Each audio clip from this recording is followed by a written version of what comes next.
Барлықтарыңызға сәлем, құрметті көрермендер. Бүгін сіздермен токсик қарым-қатынас жайлы әңгімелесетін боламыз.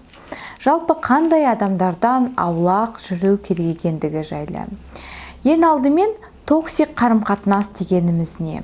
Токсик қарым-қатынас дегеніміз, егерде сіз сол адаммен сөйлескеннен кейін, немесе қарым-қатынас жасағаннан кейін, сіз өзіңізді нашар сезінесіз, энергияңыз түсіп қалады, өзіңізді нақұрыс сезінесіз, самооценкаңыз түсіп қалады. Содан кейін қалыпты жағдайға оралу үшін сізге біраз уақыт керек екен. Сол үшін ол адамдарды танып, ондай адамдармен кішкене алыстан араласу керек. Мысалы, туыстарыңыз болса, енді қайда кетесің?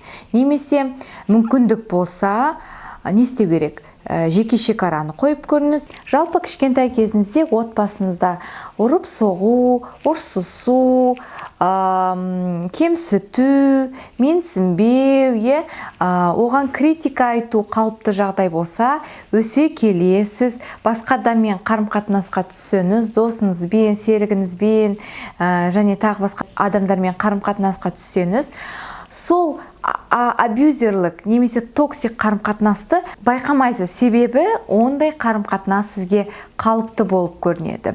Алайда ондай қарым-қатынастар адамды құртады. Сол үшін қазір олардың белгілеріне тоқталып өтейік. Бірінші белгісі сіздің сезімдеріңізді құнсыздандырады.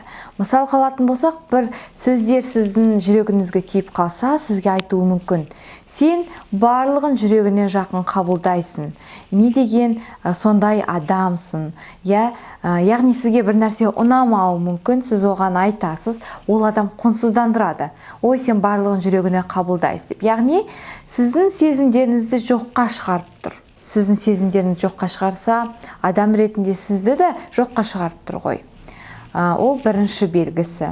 Екінші белгісі ол сізге мысқылдауы, сізді ұялдыртуы. Мысал алатын болсақ, сіздің бір сөздеріңізге көзін алайтуы, былай. Сізге менсінбей қарауы, сізді төмендетуі, немесе сіздің белгілі бір реакцияларыңызға күлуі, сізді ұялдыртуы. Жалпы сіз осындай адамсыз ғой, осындай болғаныңыз үшін сізді ұялдыртуы. Қалыпты жағдайда, нормальды жағдайда мысқылдау, төмендету, ұялдырту деген сияқты нәрселер орын алмауы тиіс.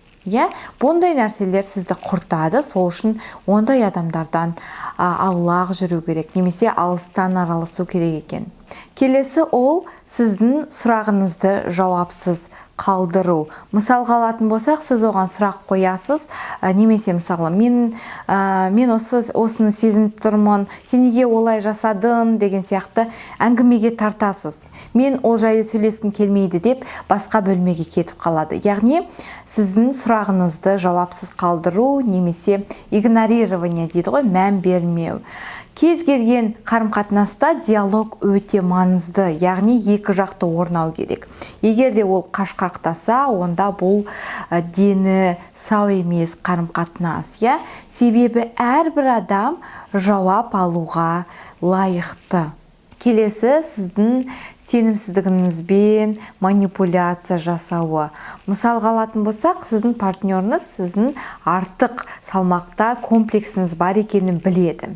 Соны біле тұра, кез келген ыңғайлы жағдайда еске түсіреді. Мысал алатын болсақ, ой, сен толықсың ғой, ха-ха-ха, немесе сен көп тамақ жейсің, содан ой, өзің кінәлісің деп әрбір ыңғайлы жағдайда өзінің қалжыңдарын кірістіріп отырады. Ол адамның мақсаты қандай? Сізді төмендетіп, сізді бақылау мақсатында. Адам өзін төмен санаса, не істейді? Ол бағынады. Яғни бұл токсик қарым-қатынастың белгісі. Келесі токсик қарым-қатынастың тағы бір белгісі ол сын айту. Сізді кез келген іс-әрекетіңізді, сөзіңізді жөндеу. Бұл іс-әрекеттің мақсаты қандай? Әрине сізді бақылау.